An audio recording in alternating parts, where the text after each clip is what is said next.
Good morning प्यारे बच्चों। बेटा आपकी ये वर्कशीट है संस्कृत की, पाठ 1 से ली गई है। पाठ का नाम है सुभाषितानि। सुभाषितानि का मतलब होता है मीठे वचन। इसमें 2 श्लोक दिए हुए हैं, पढ़ना शुरू करते हैं।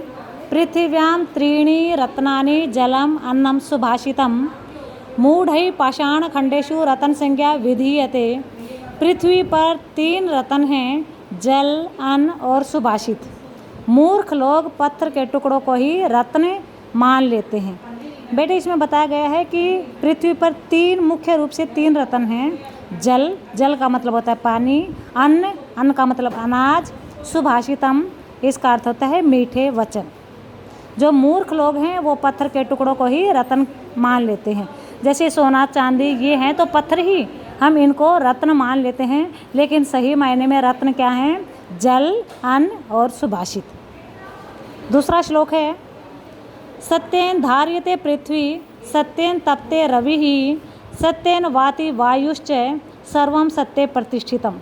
सत्य के द्वारा ही पृथ्वी धारण की जाती है, सत्य के द्वारा ही सूर्य धारण तपता है, सत्य के द्वारा ही वायु बहती है। इस प्रकार से सब कुछ सत्य पर ही स्थित है।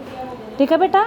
दूसरा श्लोक है, अभी बताया, सत्य के द्वारा ही पृथ्वी धारण की जाती है, सत्य के द्वारा ही सूर्य तपता है और सत्य के द्वारा ही वायु बहती है। इस तरह से सब कुछ किस चीज़ पर स्थित है? सत्य पर। ठीक है। ये वाले इन्होंने यहाँ पर श्लोक का अर्थ दे रखा है, वर्ड, एक वर्ड का, और उसके बाद यहाँ पर इसका सरलार्थ दे रखा है पहले वाले श्लोक का। ये संस्कृत में भी है, हिंदी में भी है और इंग्लिश में भी है। ठीक है।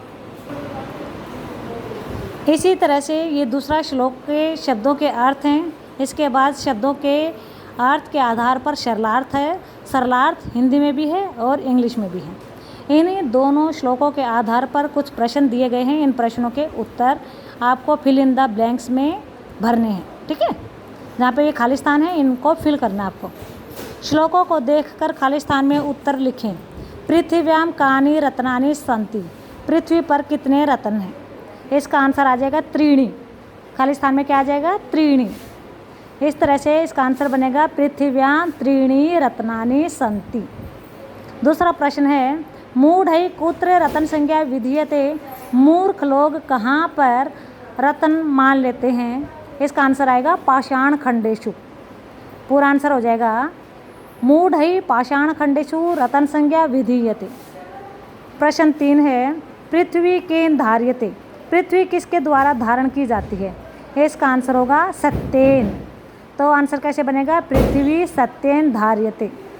प्रश्न संख्या 4 सत्येन कह तपते। सत्य के द्वारा कौन तपता है? तो इसका आंसर हो जाएगा रविः, सूर्य। सत्येन रविः तपते। प्रश्न 5 सर्वम कुत्र प्रतिष्ठितम। सब कुछ कहाँ स्थित है, कहाँ प्रतिष्ठित है? इसका आंसर आएगा सत्येन। ठीक है। तो इसमें इसका आंसर, पूरा आंसर बनेगा सर्वम सत्येन प्रतिष्ठितम।